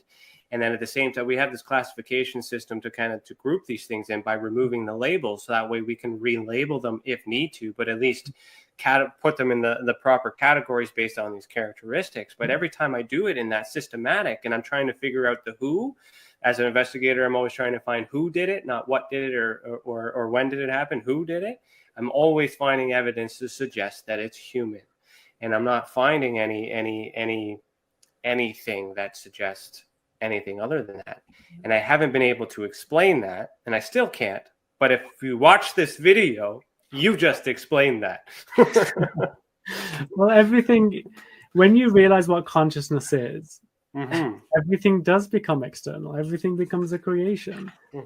So you find, when they talk about in the New Age world, finding your center, that's you residing as consciousness. When they talk about the higher self, that's you existing within your mind. That's consciousness within itself. And once you learn to operate like that, you start realizing, oh, I am this, even moving consciousness, how I talk about it. I was like, you've got the body, you've got the mind, you've got the soul. You know, when you're in the body, you're having this experience with the 5 physical senses, you're playing with the intelligence of your body. You detach from the experience of the present moment and the body, and you move into your mind. And now you can access memory and perceptions of future states of being. And consciousness is still the same. You're the same thing within the body and then moving into the mind. What if now you're meditating and you detach from that and you enter the soul? You've just now moved consciousness into the soul and an essence of the source of creation itself. And you carry that like a little spaceship to navigate your way home. That's a whole different conversation, but it's possible. Okay. So I'll kind of segue my question into what Dan Jones is asking here. He's asking if you can help people with anxiety and depression. On top of that, are you able to heal the body as well? So when it comes, so this is one thing I'm learning really now, because I was speaking to an individual who has a severe disability as a result of his coming into life and his autism. And I'm trying to meditate and figure out a way to help move and stimulate his body. This is the weird thing, is a lot of this knowledge that I'm bringing out is not new knowledge. Most people think a lot of the stuff I'm saying is like, you must be accessing like the Akashic records and doing this and that. So no, I was reading scriptures and knowledge. I was having these experiences in my mind that I had no context for. So I had to read to put context to it. I suppose if I read, I would learn this stuff too, but I have a hard time reading, paying attention. But we need knowledge. The reason why we need knowledge is because you need, put it this way, there's so many times people have come to me, they're like, I was meditating and I came upon this bright white light and it was pure bliss. I was like, oh, that's a shame. And they look at me and they're like, why are you saying that? I was like, well, I mean, white light's boring. Where's the color? Where's the spectrum? Where's the creation in that? You've just, you found like a beautiful state of pure essence and consciousness. But that ain't the fun. Fun is now. Body's playing, navigating through the ether and the world and seeing in color. You know, but if you had, for example, that individual didn't have any spiritual knowledge or access, you know, to alternative scriptures. If they did, they'd be able to put context to that and go deeper into the light. That experience of light would be a lot longer because they're wrapping context of knowledge around what they're experiencing. It's almost kind of like how a TV works. You've got this light at the back and then you've got all these kind of things firing to develop the color. So when you're meditating, you're going beyond the point of what you know, like kind of the state that you went into. You got to a point where there's nothing that you can contextualize, and the only way you can contextualize it was stars and black. But if you had more knowledge and more context, you could probably design that and put context around it. And that's where all of a sudden you have a million deities that have been depicted in religions and all sorts of stuff, because they're just creating what they think it could be. A lot of this is itself.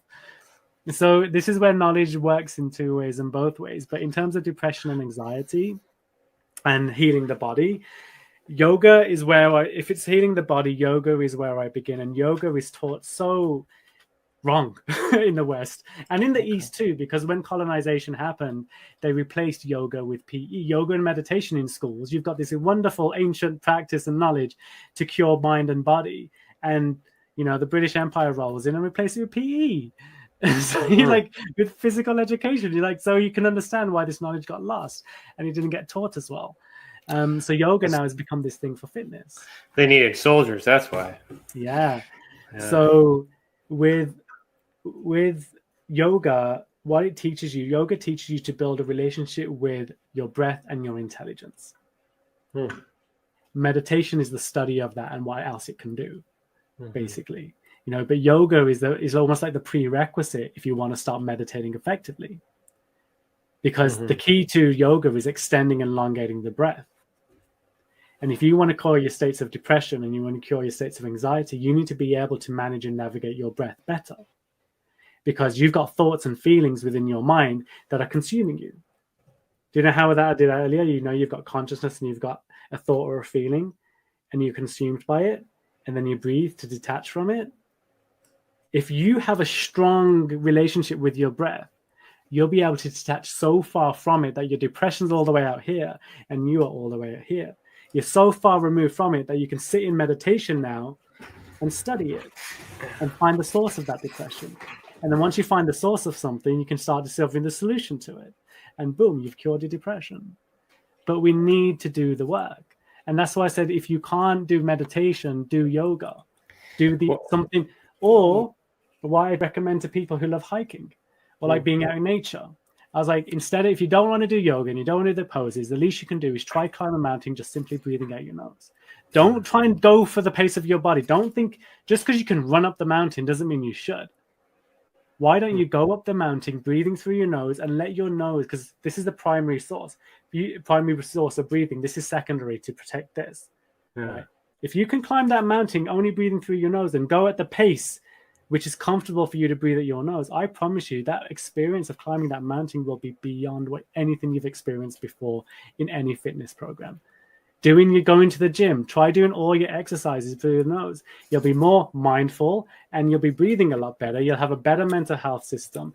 You'll be elongating your breath and you'll be building your body in tune with your intelligence and not pushing it beyond and dealing with any pain and struggle. So you just kind of like clicked a box in me personally here. And if you notice my facial expressions, I'm just thinking totally lost me. And I highly doubt that my sensei is watching this podcast right now, but if he's hearing this, he's gonna laugh at me. But like, there is a kata in Goju karate called sanchin, and what it with these series of moves, I hate it. It's hard because it's slow and it's not fast. But every time I'm doing it wrong when I think I'm doing it right, he always says you're not breathing properly, you're not focusing properly. And if you're listening, I get it now.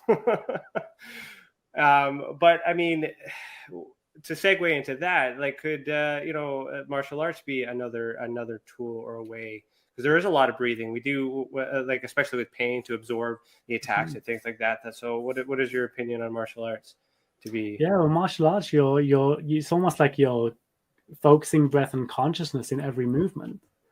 Your martial arts itself is a version of yoga because the way the intelligence operates and the way you use it, it's very similar. Like, I grew from a family of Sikhism, and Sikhism evolved to kind of this warrior status because what happened in the land and what's happening during that area in Punjab where Sikhism was really thriving. The people of the land, the farmers, had to become soldiers and warriors to protect the land and protect themselves and to defend the truth. To maintain equality between men and women and, to not allow women to be enslaved and whatnot. And so to train, so what they did, they converted their yogas and they grew and they were able to become these fierce warriors because they had these asanas, they had these ways of breathing and focusing the mind. So throwing a punch now wasn't the body throwing a punch. That punch was coming from a higher place because the punch was landing a creation. It was creating something. It wasn't just doing something to destroy. It was literally, there was a purpose and intention behind every move. There was incredible intelligent focus, and that all within itself are yogas and meditations. These, if you are working with your breath, and remember, every single creation literally cannot exist until you breathe. So if you're not breathing and you're trying to throw punches, you ain't thinking, you ain't doing anything. You're just, you breathe in, you breathe out, you breathe in, you breathe out. It goes breath, consciousness, prana, then anything else, Yeah. So it's an important tool. Breathe. So you mentioned cannabis earlier too, when you were somewhere in your why you are the way that you are scenario there. I'm curious to know, since it is legalized in Canada, I mean, so obviously more people will be using that. It is encouraged to be used instead of alcohol and other things to treat a lot of other conditions. Would that affect this meditation and transcension at all? Yes, in many ways, and no in many ways. Okay. So, you want to talk about that? Yeah, sure. Cannabis and meditation. I think I haven't smoked cannabis in a while, so there's no recent experiences that I can draw from, but there's many memories I can pull in. So, first of all, smoking cannabis and meditation. So, what you're doing with cannabis, and same with psilocybin mushrooms too. These are coming from plants. These are coming from nature. So they have their own intelligence within them. So it's almost like let's just say it's almost like you're inhaling a spirit or a deity within itself when you're smoking. So, and based on the intention of that energy, like for example, if you're smoking a strain that's then to be euphoric, it's going to connect you with euphoric memories, and in your meditation is going to be aligned that way. If you're taking a strain that's a very kind of takes you on a low and but you like indicas, for example, you'll start feeling and resonate, and your meditation will be leading in that direction too. So it's an influencer to your meditation. Okay. However, when you know how to harness the intelligence of it and consume it yourself and learn how to operate, and you practice this process of detachment, it's almost like it goes now. You've got prana, you got consciousness, you got breath, and now you've got the rocket fuel to take it wherever you want. If you can get ahead of the high, kind of like, do you know how you're saying you have ADD and you have these thoughts? If you can get ahead of it and let it flow and learn to navigate it a little bit, the things that you can do, the awarenesses that you can come upon, it's incredible. Well, that's the goal. It's always been the goal, but there's so many squirrels. Like I just as soon as I get, I get distracted so easily. You practice detachment, and that's what I teach mainly. Like meditation, I can't teach meditation really, because me teaching meditation is like me teaching someone sleep. I can't teach sleep. I can teach you how to get to sleep, or I can teach you how to get into the meditative state. So my lessons tend to center around how to detach so that you can meditate, because the meditation is just basically consciously connecting to whatever you're connecting to and resonating with, activating your meditation and whatnot. So when you got cannabis involved, the places you can experience are quite profound, and it's throughout historical practice too, but ultimately is a limitation. I've discovered this more recently since because I was in Canada for a while, and then I went back to England for 6 months, stopped smoking cannabis, and I realized that my meditation's got a lot richer. And with the way we're exploiting cannabis now, growing strains, like really starving the plant, so it can from the female plant and so it can grow more bud and overconsumption, right? It's going to have a negative effect, because you're going to start feeling that energy and tap into that as well if you do it enough, to the point where you realize this cannabis is not going to serve you the way it used to be able to serve you. If you listen to Bob Marley, and very pop culture reference, but if you listen to the words of Bob Marley and the way he talks about cannabis, you'll understand how cannabis and meditation actually work, and what he's talking about, and how it helps and how it supports. Cannabis is a great tool. I call it Shiva's meditation, because it just allows you just to flow and play within the ether. It can help you do deep states of processing too. But the thing is, smoking, like I smoke cannabis, but with meditation, you don't, like, so for example, if you're smoking to get high and you're with your buddies and you're smoking a joint, you'd probably smoke the whole joint or smoke half a joint, and you're past this whole joint until it's finished, right? With meditation, you only need to smoke a third of what you would normally smoke, because your senses are now locked off going into meditation. So how the high is playing within your mind, you're a lot more sensitive within. You use it as a tool. Yeah. And then you did, and the thing is, if you meditate effectively on cannabis, you'll notice you'll integrate and awaken from your meditation completely clear-minded and not high at all, because you've consumed the activity, you've done something with it, and you can just take another token, go back in, go and explore, and then you separate. And it's a tool for the meditation. It's not the meditation itself. It's kind of like fueling a plane. I'm going over here to this journey. I need this much fuel. Might be a good hack for this ADD problem I have, by the sounds of it. I would work on solving your ADD before the cannabis, because what will happen is your ADD and the cannabis will have a fun little relationship and just start messing with you a little bit. You'll feel the ADD in different directions. So if anything, it'll just slow down the ADD to a point. And what I can actually do, what I used to teach on cannabis with ADHD clients, was I'd give them a strain that would slow down their thought processes just enough so the ADD is active, but it's slow. Then teach them the process of sitting in consciousness, sitting in detachment, sitting in stillness so that you can observe what's going on. And it slows it down to a point that you can actually, while all this activity is going on over here, you can hone in and see what's happening over here. Resolve this, step back out, go into the next one, resolve that, step back out, go into the next one, resolve that. Until now, all your thoughts are streaming consciously and fluidly, and you can go to your higher state, kind of like the state you entered at the end of your float tank experience. Yeah.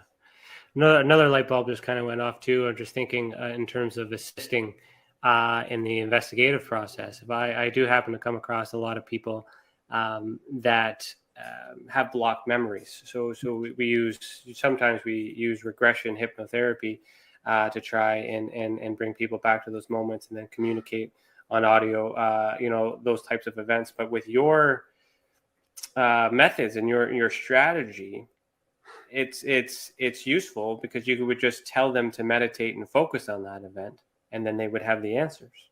So is it possible to unlock the brain as well when there's a stuckage? The brain, like I've since being in England, I had a lot more time to meditate because usually in Canada I'm doing a lot of work teaching and whatnot, whereas in England I was taking care of some personal stuff. So there's a lot of meditation time, and I found that I was paying close attention to my brain a lot. And I was doing this slightly before as well, before I left, because I found the violin was so stimulating for me.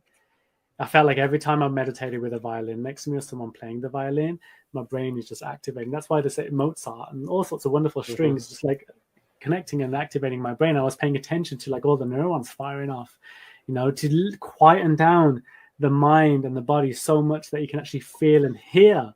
To actually hear your brain activity is a phenomenal experience. And unlocking memories and trusting that those memories aren't fallacies, they're actually true memories, is an absolute process you can go in. But to get there and to start doing those things, one needs to practice the process of detachment first, because the last thing you want to do is regress into the memory. You want to be able to consciously carry the wisdom and the presence and the knowledge of who you are today with you through the memory and observe it. And I feel like this is a safer approach in the sense, because when regression happens, there's a lot of, there could be leading, and they could be traumatized even more. Like there's a lot of risk. There's a lot of risk with that. Interesting. And you could get stuck in regression, and that's now you're going into the realms of not amnesia. What's the word? Oh, it's on the tip of my like dementia. Those type of thing. What's the other one? I can't think of the word. It's right on the tip of my tongue. Anyway, the likeness of dementia. And you're going and you're regressing to all these states, and you get stuck there, and then you jump to different times.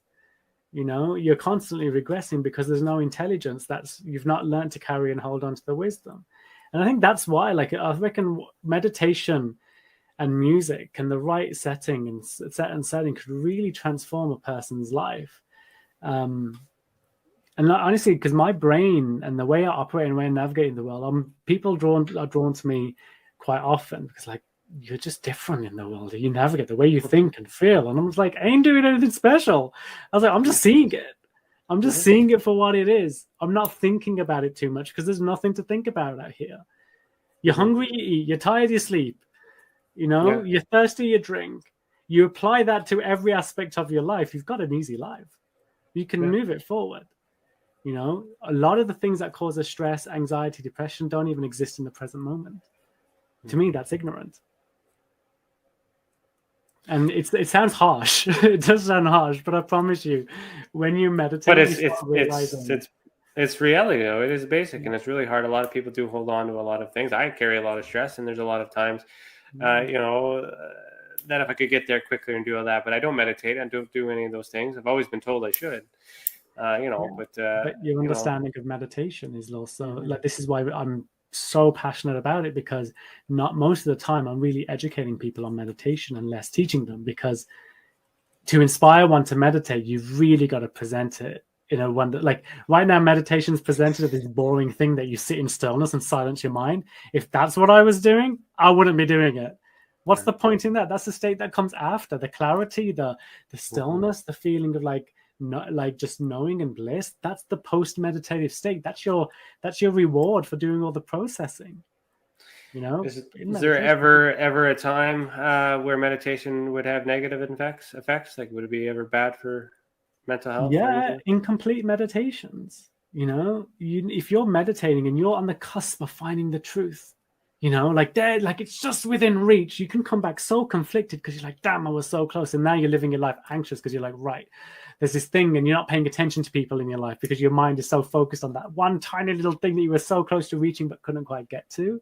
That can be a conflict. You can enter, okay, let's just say you started opening up portals of your brain and areas of memory that were repressed, that were very traumatic, and this is why we always teach the value of carrying your wisdom with you so that you're not so harmed in that state. I mean, it's very, very, very rare that you can harm yourself in meditation into a difficult harm state. It's just basically think of it like the best way to put it is, there's meditating, and each meditation will feel like a soulless experience, like its own little kind of special experience contained within itself. It's not like a journey. It'll just be one meditation, and then this meditation, and then this meditation, and then eventually you get to a state of being whereby, okay, now I'm deepening my states of meditation, whereby you can't meditate for 82 hours, so you can only meditate for like 4 or 5 hours that day, and you only have that time available to your meditation. So you get this way to your journey, then you stop, live your life, do what you got to do, and then you go back into meditation and pick up where you left off. Now imagine you having to stop your meditation when you're about to embark on something crazy or some epiphany or something new, something different. But you can't, your body literally cannot sit in meditation any longer. This is what I'm saying. Like, it's rare that harmful state can happen, but you are so powerful within your brain and your mind by that point that it won't be that much of a detrimental effect. If anything, you'll just be detached and dissociated from your experience of life, and you neglect to eat because it's like you're so obsessed with trying to get to this state again. It's less. What it reminds me of is me in a good sleep and somebody woke me up. There you go. Exactly. I'm equally irritated. But that is a meditative state, if you will. The easiest, I guess, the easiest for me, anyways. I can do that all day long if I wanted to. All right, so we got about 20 minutes left. So let's talk about your book. Let's talk. Okay. I mean, we talked about your knowledge and your where this is all coming from, what you're trying to do. How does all that relate to the book? What does the book have that you haven't shared? In a sense, where can they find it? Let's talk about your book. So the book, it's called Meditate, Breathe into Meditation and Awaken Your Potential. Here's the little copy over here. And look, it's not that big of a read, I promise you. There's a lot of meditation books that are like talking about this is a very simple, straightforward read, but it's packed full of how to. So what I teach is it's in 4 sections. So the first section is like the introduction to meditation. And what I do, I mean, there's my meditation journey, which is like a preface, but you can skip that and go straight to the introduction if you want to get started. And the introduction talks about what meditation is and gives you a better understanding of what meditation is beyond mindfulness, beyond kind of what the traditional understanding of meditation is, understanding that you are a creator studying creation, essentially, in meditation. And a little bit about the history and kind of presenting it in a way that's like, oh yeah, that makes a lot of common sense. Like, that's like, if I was gonna, like, I talk about the ancient rishis and like how they were trying to study creation, but how does one study creation without tearing the world into pieces to look for the creator inside? Because you ultimately land on that same kind of thing, right? What's the source of this creation? Anyway, so there's a lot of these little blacked out sections. So this is a guided meditation script, and there's like these little exercises blocked out as well to help you integrate the knowledge. So when you've read something and you're like, okay, I didn't quite understand that. I was trying to be very conscious that I was teaching a class full of very different people when writing this. So there's like little exercises and tips that can help you understand knowledge, like understanding breathing as a tool of detachment, understanding the different realms of awareness. Like I do this exercise with the hand, and I teach it in a step-by-step where you look at the hand in life and then you close your eyes and recall the memory of the hand. And then you do something with that memory, like move the hand side to side in your mind, then open your eyes and move your hand side to side like that. Mm-hmm. So it's just teaching you how consciousness can move through 3 different realms of awareness within about 5 seconds. It went from life, memory to future perspective and brought it back out into life. And teaching like these little elements in small little ways. So the most part, I move on from what is meditation and introduction to meditation. The second section is basically all the how-to meditate. The 5-step process, teaching you how to detach. So it goes breathe, position, lock, meditate, integrate. So breathe and the importance of your breath, kind of what we spent some time talking about today. Positioning and getting into the right meditation position. Not every position is the same. You position yourself in a way that allows you to breathe fully and completely. Locking. So this is the component that most meditation teachers and meditation in the West tends to forget. The activating the meditative state, which is the rolling of the eyes towards, for the lack of a better term, towards the third eye. Don't strain yourself when doing this. This is important because when you strain yourself, you lock intelligence to the tension. It's just a subtle movement. And it's almost like you're inducting a semi-trance-like state. You see people in trance-like state, their eyes are gone. So you're kind of consciously doing that a little bit. And then meditating and kind of what that means and the things you can do in meditation. And then the most important part, integrating. So once you've reached a state of awareness, maybe you've accessed a memory that allowed you to process something. Maybe you realized an idea that you need to bring into life. How do you settle that into the body? You don't just get up and go from a meditation, just like you don't just get up out of bed and run, You mindfully wake up, you stretch your body. So there's steps, that you have to take. So that's kind of like the first section or the second section once you got a little bit of background in meditation. And then section 3, which I wanted to include, this was a section that took a lot of time to write, which is deepening your meditation. So this is now learning how to take that to the next level and access those higher states. I included a little bit from my meditation journal in there, just kind of like a personal experience that I had, and it seemed very poetic at the time, so I hope it resonates with people. So the chapters are like moving, so this section, the chapters are like moving out of reality, moving out of the mind, and then moving into transcendence. And then one thing that we haven't discussed about, and which probably people are going to be surprised about, is the fourth section, integrative development.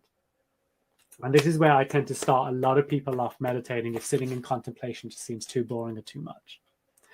And integrative development is all about, have you heard of chakras? Yep.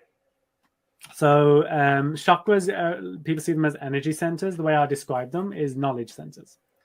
And I describe them in a pre and a post-enlightenment state. In a pre-enlightenment state, your chakras are physical places on your body.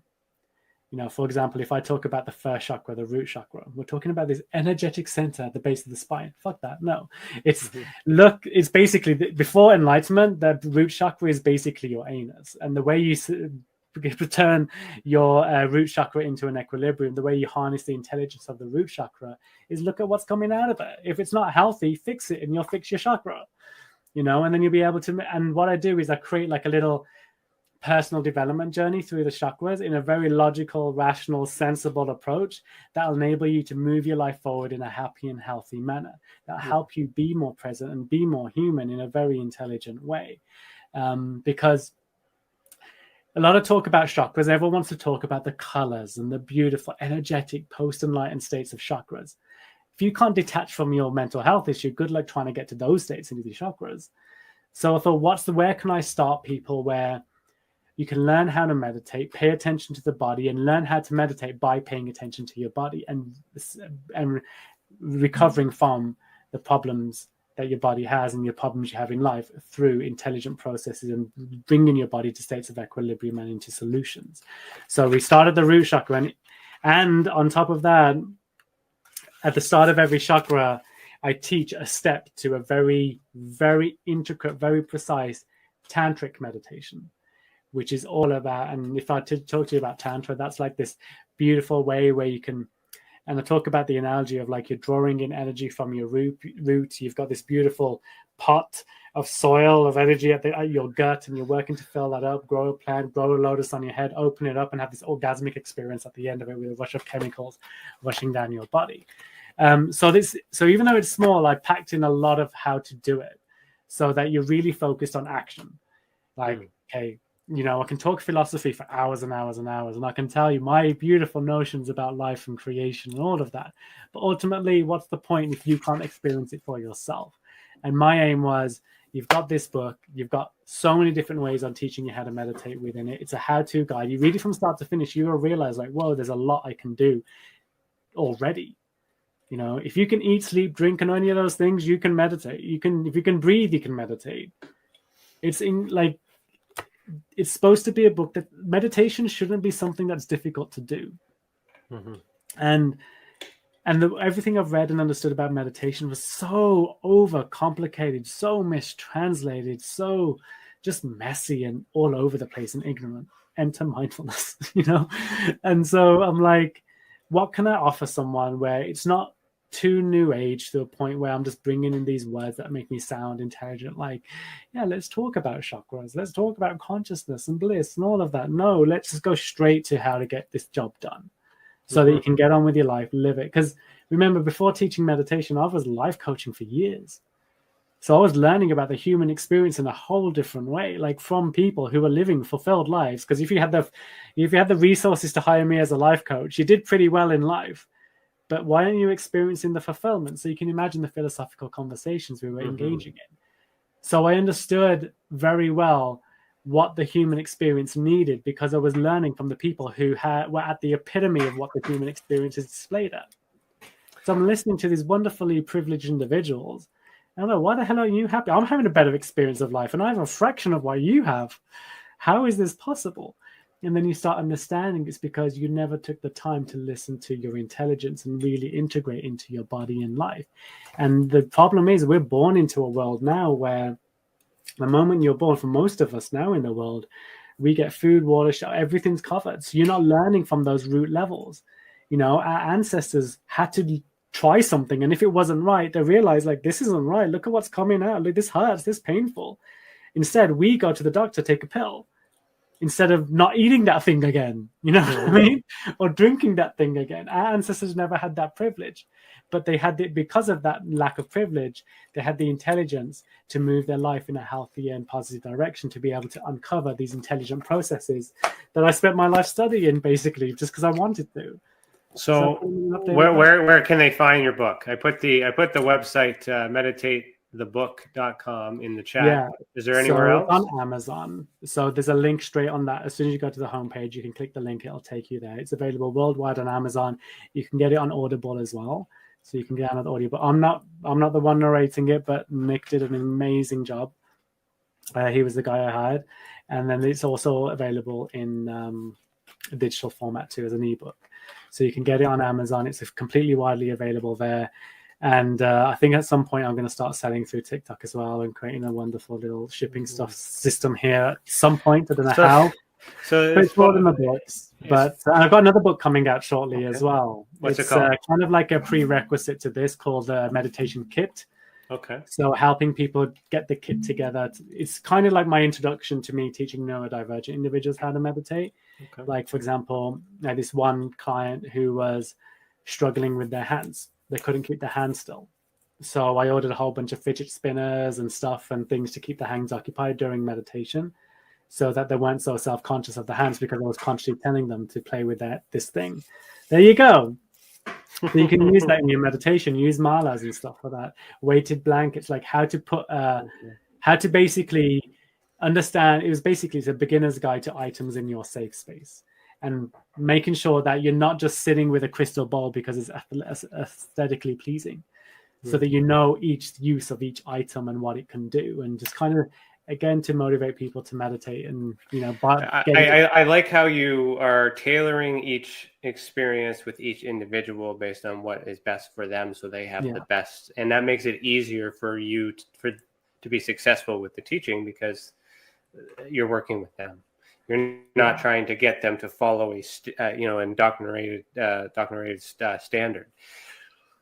So I value that. That is good. This is Thank why you for we all doing have that. different shaped noses, different colored eyes, different colored skin, different cut size lips and bodies, and different shape. The body you're in is no accident. It's no accident at all. You need this body to thrive. It's designed perfectly. Even individuals with disabilities, we talk about this and what you're learning, what you're able to discover. And this is where we go into past lives and the journey and the biological journey and the evolutionary journey. So if we all have unique bodies, then we all have unique ways in which we need to meditate so that we can access the intelligence within. Is there a way to find your teachings though? So this is your book, but do you have a book way is the main part right now. So I'm getting more and more busier with my coaching again because I'm teaching. My teachings come through coaching, and I'm building a platform. So I've got an online program called. It's just a quick online course, and I teach the basics. I'm trying to figure a way to deliver these teachings in a format that can be read. So I want to do a third book, which is a little bit more in depth. But I'm creating programs where I'm talking and speaking, live events, doing all of that stuff. It's all in process. I'm one person creating this. And I'm very conscious of not hiring. I don't want it to become like this big conglomerate of a team, because that's where coaching was going. And I don't like that idea. I'd rather just work with schools and positions that are already in place, come in and teach teachers. This is kind of what I'm trying to do, is like, I'm kind of trying to create a platform where teachers are coming to me so I can teach them the knowledge. Community leaders, come, I can teach you some stuff, take it back and enlighten your community. Because if I start creating a conglomerate around my identity, it starts tipping over into people wanting me and not the lessons that I'm delivering. Like it's a very thin line. I'm being very careful to navigate it. So my next steps and what I deliver, it's not about Talwinder, Sidhu. It's not about. I love dancing. I want to be in the clubs and be able to dance happily and freely. I want to be able to be in the world freely, and I enjoy that. And I think if I start tipping over into the balance of being this teacher and being this leader and delivering these lessons in a profound and massive way, it'll tip the balance of my life over, and it'll tip my ego into a place. There's nothing wrong with having it available for those who might need it. Right. And that's what's taken the time, is trying to figure out how to deliver it without being, because I've done it before and it starts becoming, no, we want Terry, we revere Terry. And I'm like, no, I want to be able to. Because we have several teachers in our ranks too. And we're working on what's called Interstellar, the Academy of Ufology and Paranormal Studies. And the whole concept with that is to have, because I would be teaching people how to investigate, how to think for themselves and solve these things, so you can come to these conclusions in this world, And then we have Serena Dracis who talks, with paranormal and Reiki, and she teaches, and helps with things like that as well. And we got Dave Petrella who's an astrologer. So we have a bunch of different types of teachers and things like that too. So we might actually have something that could help you with, but we'll have a conversation with that later on. But Cece's connected with you, so yeah, I'm sure you guys can have a chat afterwards. But I'm really liking it. I'm really vibing, man. I'm happy to meet you. This is good. I'm learning. Good. I'm being a little personal, because that's what I like to learn this stuff. Great guest, Cece. Good job. She's the one who that found you. Yeah, she's a great supporter. She really encouraged me in TikTok. Like, there's comments from Cece and individuals on TikTok who really, because I initially used to think that the stuff I was saying, because as a kid I would talk like this and I would get so much ridicule for it. So I was just going to say that let's leave it on the TikTok kind of comment, because I get people telling me that I got to be on TikTok and I can't figure out how to make it work. Just like meditating, I can't figure out how to meditate. But how TikTok, someone like me could make TikTok work? Why I say, because the weird thing is, this is what is very crazy, is I understand human behavior, I understand the metaphysical world and consciousness very well. But because I studied marketing, it just adds this weird dynamic to how I understand algorithms and how things operate. So with TikTok, the best thing to do is just keep on talking, keep on creating content. And what will happen is look at the data, look at the numbers, because Something that helped me in the early stages, I read something on TikTok or something popped up that said, you know, if you imagine every viewer of your video as an audience member in a conference room, and it's like, and you're only getting like, say 50 people or 100 people, 150 and 200 people, 300 people watching your video. Imagine that in a physical space. Right. I was like, there's 150 people that want to listen to my psychobabble. Brilliant. And then I'm like, oh, but if I talk about this topic, more people come. So I'm like, I'll create more content around this topic. And so you're learning who your market is and what message they want from you and what they need from you that you're able to deliver. And that's how I found my neurodivergent kind of following and moving forward in that direction, because that was the one thing I was so scared to share, funny enough, because I just thought I wasn't ready to do that. I wasn't confident enough. But it turns out I was. I just thought no one wanted to hear it because I was in a very neurotypical world. There you go. I have lots to talk about. Maybe that's it. Maybe that'll be the platform we use to stir the shit up. Maybe we'll use that for the controversy. I don't know. TikTok's accepting ads now, so it's going to become like, didn't have Facebook was in the early days, where it was amazing to get following and build groups, and you can get hundreds and hundreds of people really quickly. That window is closing, it seems, for TikTok because of now it's commercializing quite rapidly. However, there is a shortage of content creators, so there is a great opportunity still. So go forth and prosper. Oh, I'll share you with my page, and you can look how horrible it is and suggest some things. We'll go from there. Well, just keep using it. I don't know. I got too many things to do. But anyways, how do you want to end this? If you could send a message to our audience that's listening and those on the replay, and anything you want to leave them with, you got 2 minutes. What do you want to say? All right, 2 minutes. Whenever you're in doubt, it doesn't matter what the source of the craziness is. No matter however high you go, however low you go, just remember to return back to breath, because nothing can exist after it. Don't forget the importance of your breath. If you can breathe, you can handle whatever is coming at you. And if whatever's coming at you is a little too much, just hold your breath for a couple of seconds. Just take a little moment, take a little pause, capture your breath, take it for yourself. But if you can breathe, you can meditate. If you can breathe, you can survive. If you're breathing, you are living, and you're doing it right. So breathe well and breathe consciously. Learn how to breathe in a way that resonates with you. And if you want to prompt, just remember, try breathing in a way that you can sustain for the rest of your life. If you could only breathe one way for the rest of your life, you found that breath. You found your breath. You found your controlled breath, your controlled state of being. Return to that, and you'll survive anything. That's beautiful. I got a segment that was going to do after this, but I'm going to not do it because I don't want to ruin it. That was nice. That was great. Thank you so much for being here. So for those of you that are listening, what we're going to do is we're going to play the outro, and we're going to do our new segment called the After Chat. And Cece is going to tell me how she enjoyed the show, and we're going to have a conversation and talk to our listeners. So stick around. And thank you, Terry, so much for this. Please be in touch. Keep talking to Cece, and then maybe there's other things that we can do. We'll be seeing each other again soon. Awesome, and thank you, Ryan, for the time, and thank you, Cece, for recommending me. It's been a wonderful time.